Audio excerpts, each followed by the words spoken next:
या पुस्तकाच्या निर्मितीबद्दल, त्यामध्ये त्यांना सहन कराव्या लागलेल्या अडचणी, त्या अडचणींचं निराकरण त्यांनी कसं केलं आणि आजही अतिशय धाडसाने त्यांनी हा पुस्तक प्रकाशनाचा सोहळा घडवून आणलेला आहे.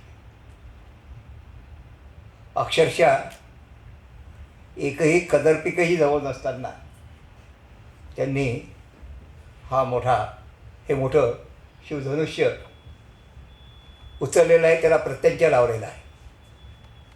शिवधनुष्य त्यांनी मोडलेलं, ते शिवधनुष्य त्यांनी शाबूत ठेवलेलं आहे. आणि हे शाबूत ठेवण्याच्यासाठी त्यांना त्यांचा आभार, प्रोत्साहन लाभलं त्यावेळी इंद्रेश कुमारजी यांचा आहे. त्यानिमित्त आजच्या या कार्यक्रमाच्या निमित्ताने इंद्रेश कुमारजींच्या काही भाषणांचा अनुवाद मराठीमध्ये मुकुंदजी हिरवेंनी प्रसिद्ध केलेला आहे. मुद्रणालयामधल्या काही तांत्रिक अडचणीमुळे 2-3 दिवसामध्ये हे पुस्तक उपलब्ध होईल. त्यांचं जे स्वतःचं खवराखेडून जे पुस्तक आहे त्याच्या काही प्रती आज उपलब्ध आहेत. आपण कार्यक्रमानंतर त्याला जरूर योग्य तो प्रतिसाद द्यावा अशी मी आपल्याला नम्र विनंती करतो. आता यानंतर मुकुंदरावजी हिरवे हे त्यांचं मनोगत व्यक्त करतील आणि त्यानंतर ज्यांच्या भाषणाची आपण जिनको सुनने के लिए आप सब बेताब हो रहे हैं, उनको मैं कहूँगा कि आप मुकुंद जी हिरवे के किताब के विमोचन के बाद आप बोलेंगे. वो किताब के बारे में थोड़ा देर बोलेंगे. मुकुंद जी थोड़ा देर बोलेंगे किताब के बारे में. किताब का प्रकाशन होगा. मुकुंद जी, हाँ मुकुंद जी, बहुत थोड़ी देर में, थोड़े समय में आप आपका मनोगत व्यक्त कीजिए. माळी सर धन्यवाद. मंचावरील उपस्थित माननीय इंद्रेश कुमार जी, डॉक्टर एस.एन. पठान, इस कार्यक्रम के अध्यक्ष, मेरे बड़े भाई माननीय प्रकाश जी देवले और उनके साथ में जो आए हैं वो महान हस्ती मनीषा ताई बाठे, जिन्होंने शुरू से मुझे इस पुस्तक के बारे में बहुत अच्छा मेरा कॉन्फिडेंस जताया और मुझे आगे जाने के लिए बहुत अच्छा सहयोग दिया.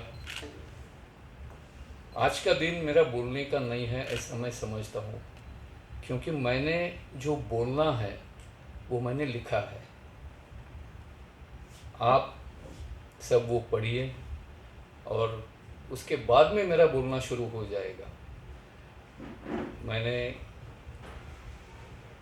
इस पुस्तक के बारे में 2012 से मेरे दिमाग में कुछ घंटियां बज रही थी. पिछले 25 साल से तो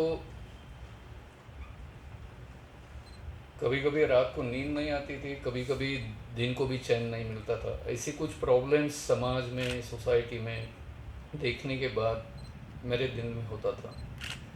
इन सब के लिए कुछ ना कुछ साइंटिफिक मेथोडोलॉजी, कुछ इसी अच्छी मेथोडोलॉजी से कोई सॉल्यूशन निकल सकता है, ये दिमाग में बिल्कुल पक्का था. ये सारा मैंने इस बुक में लिखा है. ये बुक कोई ऐसी सिर्फ रूपकात्मक या सतयुग से लेके अभी तक का बस क्रोनोलॉजिकल किसी सारी घटनाओं का विवरण नहीं है. इसमें स्ट्रांगली ऐसे कुछ सुझाव दिए गए हैं जिसके आधार पर आज की जो कुछ समस्या है हिंदुस्तान में नहीं, पूरी वर्ल्ड में, पूरी दुनिया में, उसके ऊपर कुछ न कुछ मार्ग हमें निकल सकता है. मैं ज़्यादा समय नहीं लूँगा और सबका, मेरे दोस्तों का, माली सर का, सबका धन्यवाद देते हुए मैं मेरे शब्दों को यहीं पे विराम देता हूँ. धन्यवाद.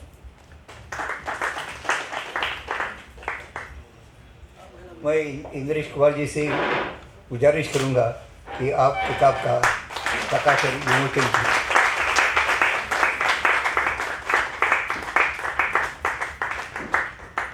बधाई हो मुकुंदराव जी. आपका किताब, आपका बच्चा बहुत सालों के बाद उसने उसकी डिलीवरी अभी हो गई है। और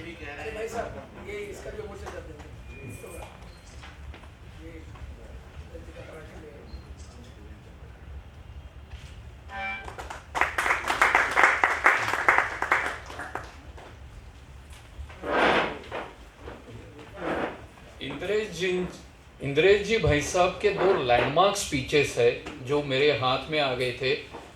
वो दो स्पीचेस में से एक स्पीच का आज हमने विमोचन किया है। कुछ टेक्निकल डिफिकल्टीज के कारण उसकी कॉपीज अभी यहाँ पे नहीं है, लेकिन विद इन 2-3 डेज इसकी कॉपीज उपलब्ध हो जाएंगी। धन्यवाद। मैं आपसे गुजारिश करूँ कि आप संबोधित करें।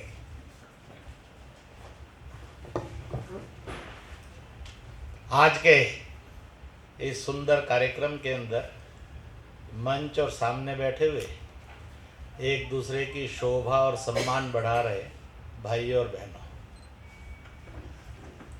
सदन स्वतंत्र वीर सावरकर के नाम पर है। पुस्तक को लेकर पहले उसका जो स्टाइल है उस पर एक कवि और शायर को याद करता हूँ। जब कन से कन मिला तो ईंट बनी, जब ईंट से ईंट मिली तो दीवार बनी, जब दीवार से दीवार मिली तो एक सुंदर भवन बना।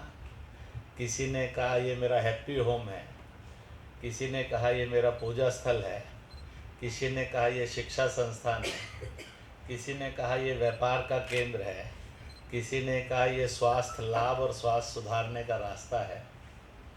हे इंसान, जब बेजान और बेजुबान इतनी खूबसूरत क्रांति कर सकते हैं, तेरे पास जात भी है, तेरे पास मजहब भी है, तेरे पास भाषा भी है, तेरे पास पद भी है, तेरे पास धन भी है, तेरे पास शिक्षा तालीम भी है। केवल तालीम ही नहीं है, कुछ ज्ञान भी और विवेक भी है। तेरे पास ऐसी ढेरों चीज़ें हैं। अगर अपने इन सब मैं को तू हम में बदल दे तो घर हैप्पी होम हो सकता है, देश दुनिया का महान देश बन सकता है। ऐसी एक कथा और आती है, पत्ते में और ढेले में। अगर लड़कर रहे तो बरसात हुई, पत्ता अलग हुआ तो ढेला उसमें बह गया। हवा आई तो पत्ते को उड़ा कर ले गए। जब कॉपरेशन हुई तो जिस समय हवा आई तो पत्ते पर ढेला बैठ गया तो ढेला पत्ता उड़ा नहीं, और जब बरसात आई तो ढेले के ऊपर पत्ता बैठ गया तो वो डिसमिस नहीं हुआ, ख़त्म नहीं हुआ। इसलिए जीने के भी रास्ते हैं, लड़ने के भी रास्ते हैं, मिलकर चलने के भी रास्ते हैं, झगड़ने के लिए भी रास्ते हैं। मैं 3 दिन के लिए यहाँ राष्ट्रीय स्वयंसेवक संघ का महाराष्ट्र, विदर्भ, गुजरात प्रांत का कैंप लगा है, गोवा का। मुझे आज उसमें एंटर करना है और 9 बजे मेरा पहला कार्यक्रम है। मैंने कहा था पहले पहले कर लो, एक बार वहाँ एंटर हुआ तो फिर 3 दिन बाहर आने की कार्यक्रम हम नहीं रखते कि उसी में रहना होता है। तो मैं कोशिश करूँगा कि यहाँ से दौड़कर उस कार्यक्रम में पहुँच जाऊँ, क्योंकि आपके कार्यक्रम में रहने के लिए मेरी कोई एक्सप्लेनेशन कॉल नहीं करने वाला, पर वहाँ गड़बड़ हुई तो जरूर कॉल होगी। एक शायर ने और बहुत सुंदर बात कही है, मुसीबतें सब पर आती हैं, वक्त वक्त पर आती हैं, अलग अलग रूप में आती हैं।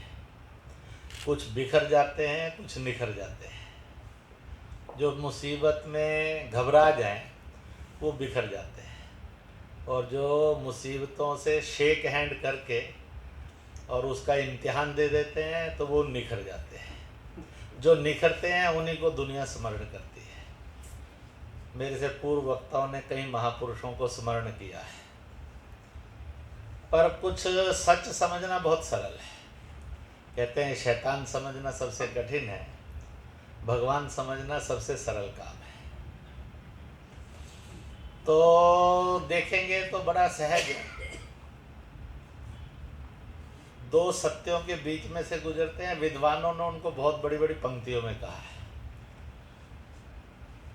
मुझे मालूम नहीं कि मुझे खुदा ने, ईश्वर ने कोई शक्ति दी कि नहीं दी, पर मैं उनको सरल करके जो जन सामान्य भी समझ सके और विद्वान भी समझ सके। हमारे कई बड़े अच्छे मित्र हैं, वो कहते हैं अगर बात कही और समझ में आ गई तो ये साधारण बात है, बात कही और ना समझ में आई और थोड़ा कन्फ्यूज़न बढ़ गया तो ये इंटेलिजेंट बात है। इसलिए मैं ऐसे इंटेलेक्चुअल से बड़ा सावधान रहता हूँ सर। तो सरल आदमी बहुत अच्छा है, पर जरूरत से ज़्यादा बुद्धिमान जो स्वयं कन्फ्यूज रहे और दूसरों को कन्फ्यूज़ कर दे, तो उसके ऊपर लेवल लगा कर रखना चाहिए 440 वोल्ट। नहीं तो बहुत समझदार लोग अपने घर पर एक प्लेट लगा लगते हैं, बीवियर ऑफ डॉग्स। मेरे एक मित्र हैं, जनरल रिटायर हुए, देहरादून रहते हैं। ऐसे देश के अंदर बहुत हैं। तो मैं उनके घर पर गया तो ये प्लेट लगी थी, हमारी वार्ता हुई, उनकी इच्छा थी कुछ विचार। कई तरह के ऑफिसर उन्होंने बुलाए हुए थे, आईएएस थे, आईपीएस थे, जजेस वगैरह थे, आर्मी के, एयरफोर्स के रिटायर्ड लोग भी थे। 2 साल बाद मैं फिर गया तो वही पट्टी लगी थी।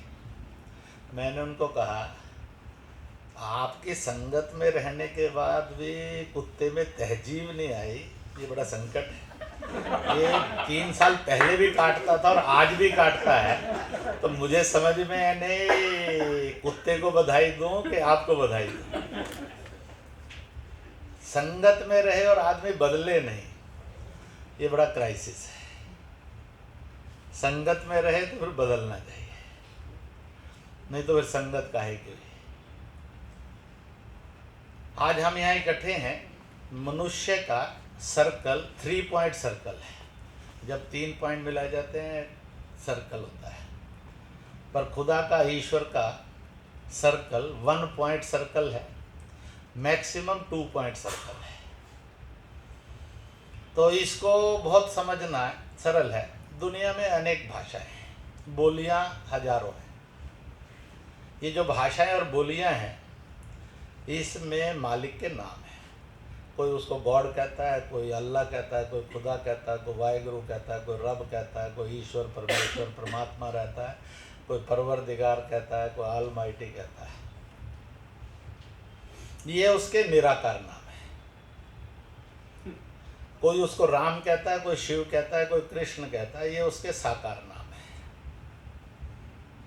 पर ये दोनों प्रकार के नामों की कुछ विशेषताएं हैं।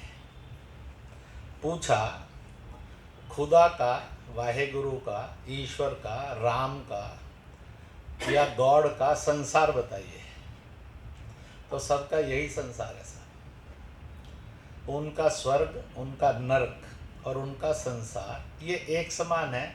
अगर कोई कहे कि खुदा का ये संसार है और ईश्वर का ये संसार है, राम का ये संसार है और गॉड का ये संसार है, तो ढूंढ कर बता दीजिए सर।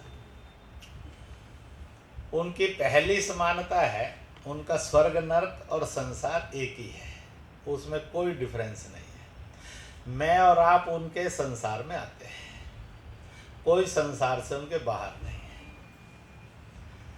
दूसरी प्रॉपर्टी और सुंदर है, मैं सबकी चर्चा नहीं करूंगा, 2, 4, 5 पॉइंट्स की चर्चा करूंगा, जिससे समझने के लिए रास्ता खुल जाएगा। तो तीसरी प्रॉपर्टी कौन सी है? ये सब ऊपर वाले कहलाते हैं, नीचे वाला, दाएं वाला, पीछे वाला, जमीन वाला नहीं कहलाते, सब ऊपर वाले कहलाते हैं। जब इनके सामने जाते हैं, इनको याद करते हैं, तो सिर ऊपर उठाते हैं, हाथ ऊपर फैलाते हैं, झोली भी ऊपर की तरफ फैलाते हैं, दाएं बाएं नहीं फैलाते हैं। ये सब ऊपर वाले हैं और इनको दुनिया में सब ऊपर वाले ही कहते हैं।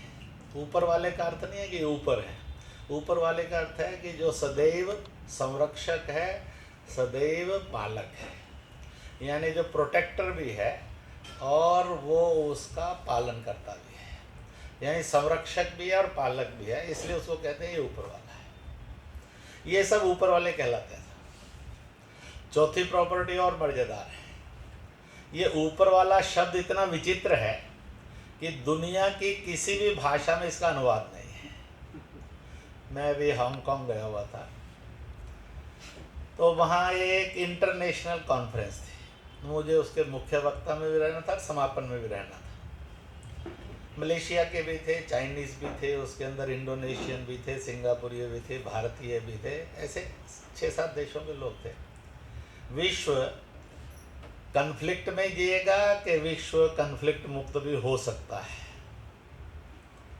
तो इसी पर बोलते हुए मैंने इस पॉइंट में उनको कहा, अच्छा भाई, मलेशियन के अंदर, सिंगापुरी में, चाइनीज़ में, जापानीज़ में और ब्रिटिश इंग्लिश में, फ्रेंच में या गुजराती मराठी में उस ऊपर वाले का अनुवाद बताओ।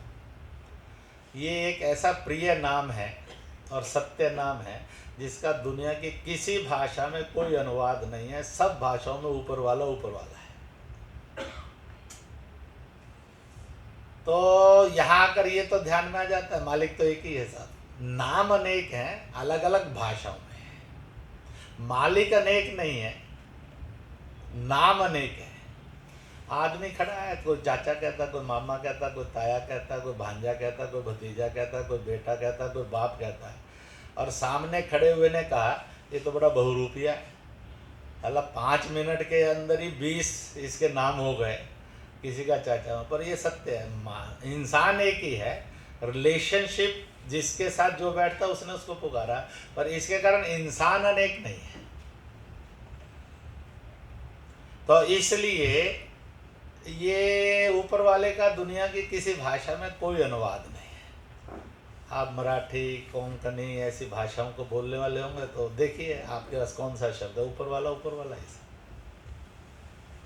अब मालिक ने इस शब्द को दुनिया की भाषाओं में अनुवाद क्यों नहीं होने दिया, या मनुष्य अपने अपने मजहबों के अनुसार इसका अनुवाद क्यों नहीं कर सका। तो मालिक को ये समझाना था, मैं एक ही हूँ, मैं अनेक नहीं हूँ। परंतु ये जानते हुए भी मैं और आप समझ नहीं पाते, प्रॉब्लम यहाँ से खड़ी होती है। और इसलिए आगे देखेंगे तो और खूबसूरत है। कहते हैं कि मालिक 1 पॉइंट सर्कल है इसलिए बिंदु रूप में, फिर वो 2 पॉइंट सर्कल है, मालिक 3 पॉइंट सर्कल है ही नहीं। इसलिए एक स्वर्ग नरक है जो उसका घर है, एक उसका संसार है, वो वहाँ से चलता है, यहाँ आता है, यहाँ से जाता है, उसके पास पहुँच जाता है, 2 पॉइंट सर्कल में कंप्लीट होता है। और इसकी विशेषता और विचित्रता देखिए साहब, वो कितनी खूबसूरत है। जो करोड़ों लोग होकर चले गए, जो करोड़ों आज हैं और जो कल करोड़ों होंगे, वो सब मालिक के घर से चलते हैं, खुदा के घर से, ईश्वर के घर से, प्रभु के घर से, राम के घर से, कृष्ण के घर से चलते हैं और संसार में आते हैं। दुनिया के अंदर कितनी भी सिविलाइजेशन आई और गई, कितने भी रिलीजन आए और गए, कितने भी कास्ट सिस्टम और ट्रेडिशन आए और गए, परंतु रास्ता एक ही है संसार में आने का। मालिक के घर से चलो साहब, रास्ते में एक नारी खड़ी है, उसकी कोख में वो आकर बैठ जाता है, कुछ समय के बाद उसकी गोद से धरती पर आ जाता है। इसके अतिरिक्त इंसान के आने का कोई दूसरा रास्ता नहीं, ना हुआ है, ना है और ना होने वाला। फिर प्रश्न खड़ा होता है, वो औरत बोझ कैसे हो गई, उसकी भ्रूण हत्या कैसे हो गई, बलात्कार कैसे हो गया, तलाक कैसे हो गया, दहेज कहाँ से आ गया, ये सब राक्षस और शैतान, नशे में उस पर अत्याचार कहाँ से आ गया, गुस्से में उसको हीन मानने का कहाँ से आ गया। कहते हैं ए वोमेन इज नॉट देयर, तो मेरे और आप में से जोर लगा लो, पैदा होकर दिखा, कोई नहीं हो सकता। ये इसलिए ईश्वरीय सत्य है, खुदाई सत्य है, गॉडली ट्रुथ है कि यही है कि इसी तरह से आएगा। फिर तलाक और ट्रिपल तलाक कहाँ से आ गया, फिर दहेज कहाँ से आ गया, ये सब राक्षसी और शैतान कृत्य है। और जिसने बेटी को बोझ समझा है उसने समझना चाहिए उसका रजिस्ट्रेशन नरक का और दोजख का हो चुका है, स्वर्ग का नहीं होने वाला है। जो मर्जी है जोर लगा ला। जिसने औरत को तलाक कह के सड़क पर फेंक दिया तो उसने यहाँ जो कुछ अहंकार जीत लिया, परंतु उसने अपना नर्क का रिजर्वेशन कंफर्म कर लिया है। और इसलिए जब ईश्वर को आदमी पहचानना बंद करता है तो शैतान जन्म लेता है, और शैतान के ये शक्लें हैं, और ऐसी अनेक शक्लों के रूप में लेता है साहब। इसलिए शैतान के रास्ते पर चलते हैं, और ईश्वर जो इतना सरल है समझने में, उसको भूल कर देते हैं। तो इसलिए ये है, और आप जाएंगे तो आपको ही लगेगा। इसलिए हमारे एक मित्र हैं अबुल हसन, लखनऊ में इंटरनेशनल स्कॉलर हैं इस्लाम के, वो बड़े मज़े से गाया करते हैं, मुझे कोई बताए वो जन और कन जिसमें खुदा नहीं है, मुझे कोई बताए वो जन और कन जो बिना राम के है, जो राम और खुदा को समझ नहीं सका वो अज्ञानी है, अंधकार में है, जो उसको समझ सका ये एक ही है, वो इंसान है, वो बुद्धिमान है। राम खुदा है, खुदा राम है सब। इसलिए राम को कहने वाला कहता है हर जनकन में राम है, हर जनकन राम से है। खुदा कहने वाला कहता है कि हर जनकन में खुदा है, हर जनकन खुदा से है। वाहेगुरु वाला कहता है कि हर जनकन वाहेगुरु से है, हर जनकन में वाहेगुरु है। और गॉड वाला भी कहता है हर जनकन में गॉड है, हर जनकन गॉड से है। फिर गॉड, वाहेगुरु, खुदा, अल्लाह और राम अलग अलग कहाँ से हो गए? वो उसके निराकार और साकार नाम। निराकार के आदमी